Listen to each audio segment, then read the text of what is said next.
Un saludo muy grande, queridos amigos de Bolivia y del mundo entero. Les saludamos desde Radio de los Andes y aquí estamos comenzando ya pues con este audiolibro que habla de la historia de Julián Tupac Katari. Pues les pedimos que se pongan cómodos y pues continuamos en unos segundos. La distribución de grados y funciones se hace en estos ejércitos de arriba abajo. La investidura de la autoridad llega en la misma forma. No se consulta para nada al designar un oficial o jefe, la voluntad o el deseo de las masas combatientes, las cuales tienen el deber de convertirse en autómatas ante sus superiores. Empero en los ejércitos indígenas, ya al tiempo de la conquista, la disciplina tenía un sentido de masas. En una organización en la cual los principales fines del Estado se determinan y se cumplían teniendo en cuenta siempre el interés social, era natural que en todas sus instituciones hubiese el sello de la voluntad colectiva. Tal característica supervivió a la conquista y a la colonia. Aunque el Estado indígena fue destruido, su organización seccionada y su sistema fracturado, ciertas formas de su estructura y su superestructura autóctona continuaron subsistentes en las comunidades y haciendas. El sentido de solidaridad y el colectivismo prosiguió apuntalando la vida indígena. Los españoles, para el trabajo del suelo del que despojaron a los indios, no quisieron destruir sus formas sociales. Más bien, las encontraron adecuadas y aptas para basar en ellas su propio sistema de explotación. Sustituir el sentido colectivista por el individualista en el régimen de la tierra habría sido perjudicial. Pero al dejar subsistente el régimen de trabajo social, también tuvieron que consentir en la subsistencia de este sentido social en la vida íntima de las colectividades indígenas. De esta manera, para sus asuntos propios, ya fuesen relacionados con el trabajo del campo u otros aspectos de su vida particular, de sector social distinto al de los españoles, los indios conservaron sus instituciones peculiares, entre las cuales la más importante es seguramente la de sus asambleas deliberantes, ulacas, le dicen, donde después de amplias y graves discusiones, en las que se mide concienzudamente el pro y el contra de cualquier cuestión, se decide inapelablemente lo que se ha de hacer y el conjunto social tiene que obedecer inexorablemente esa resolución. Este procedimiento es la base de toda democracia y por lo tanto su práctica señala a los pueblos indios, aymaras y quechuas, como practicantes de tal régimen mucho antes de que él adquiriese una significación positiva en la civilización occidental moderna. Tupac Katari fue caudillo con consentimiento de esas asambleas o cabildos indígenas, y con su consentimiento también tomó su nombre de guerra. El ejército, como todas las instituciones, como todos los problemas y todas las cuestiones, debía ser objeto de la deliberación de estas asambleas.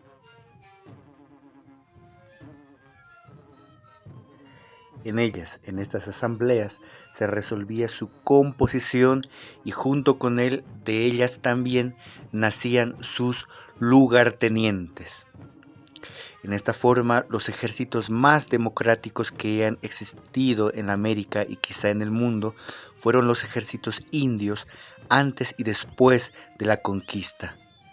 En los ejércitos de factura occidental, que es la que se impuso también en la América colonial y postcolonial, el principio democrático es desconocido y hasta en ciertos regímenes de tales etapas históricas al contenido de democracia sustituye el principio jerárquico de arriba, que refleja solamente la superposición de clases dominantes y dominadas.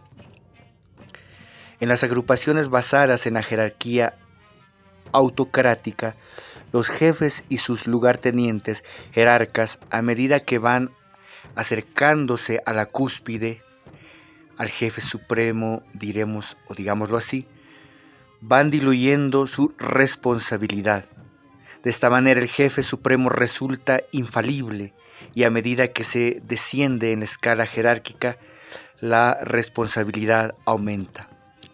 Los más responsables y por tanto los más culpables aún por futilezas resultan siempre los individuos que están en la base de la pirámide jerárquica y que son las masas populares. En los ejércitos indios, a poco que se analice su constitución y su funcionamiento, aún a través de las escasas noticias que a este respecto nos han dejado los cronistas contemporáneos a las grandes sublevaciones indígenas, se observa una evidente actuación democrática. El fraile Matías de la Borda nos anuncia que en el campamento de Tupac Katari, en el Alto de la Paz, existían 24 cabildos constantemente reunidos. Pertenecían a ellos todos los lugartenientes del caudillo aymara que habían tenido autoridad sobre las masas en tiempo de paz, por propio consentimiento de éstas y que también tenían mando militar en época de guerra, por autorización expresa de las multitudes cabildantes. En esta forma, la actuación del comandante en jefe, llamaremos así a Tupac Katari, y a la de sus numerosos lugartenientes, estaba sujeta a la constante supervisión democrática de las masas movilizadas y en lucha. Así pudo obtenerse aquella unidad de acción tan notable en la campaña de las huestes revolucionarias aymaras, porque a la luz de un examen detenido de la organización bélica de los indios, se llega al convencimiento de que sus movimientos obedecían a un sistema perfectamente definido. No fueron correrías desordenadas y sin plan. Por el contrario, fueron desplazamientos detenidamente calculados y con finalidades precisas. El jefe y los subjefes tenían el consentimiento de las masas populares armadas, quienes no constituían multitudes pasivas, sino organismos activos y vigilantes. Su disciplina residía en su acuerdo solidario para destruir un orden de cosas perjudicial y depresivo para todos ellos, e instaurar un régimen basado en la justicia social. De esta aspiración nacía el convencimiento multitudinario de que para alcanzar esta nueva forma social más justa era preciso luchar a mano armada. Pero las masas sabían también que en una lucha de magnitud el caos no hace sino conducir a un fracaso prematuro y que la conducción de la guerra necesita de un comando especial, unitario, formado por un jefe superior y jefes secundarios. Gracias a esta convicción, los indios elegían a su jefe y subjefes. Por eso Katari y sus lugartenientes contaron con el apoyo decidido de las masas indígenas. Al jefe lo controlaban los cabildos de subjefes y dignatarios y a estos las propias masas. No ha habido exteriorización mejor y mayor de una democracia tan sincera en ninguna nación colocada en trance bélico. La dirección de las acciones tenía que inspirarse por consiguiente en todo momento en el interés y voluntad de las masas en campaña, así como simultáneamente en las necesidades de la estrategia general y de la táctica. Solo la derrota, como sucedió efectivamente, podía quebrar la perfección de este sistema. Los lugartenientes de Tupac Katari, depositarios como él mismo de la fe y la voluntad de las masas, fueron pues sus más preciosos auxiliares. Los cronistas de la época, todos arrastrados por el prejuicio antiindígena, no han recogido los nombres de esos lugartenientes, muchos de los cuales realizaron notables hazañas en sitios distintos del campamento principal del caudillo aymara. Mas ese olvido no resta el mérito de estos colaboradores de Tupac Katari y mandatarios de la voluntad de las masas que los elevaron y les concedieron autoridad.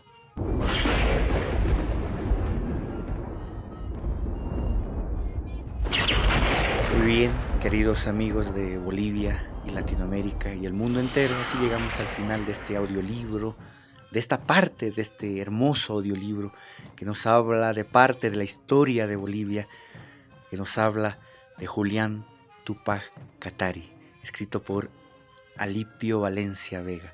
Un abrazo grande y hasta una próxima oportunidad.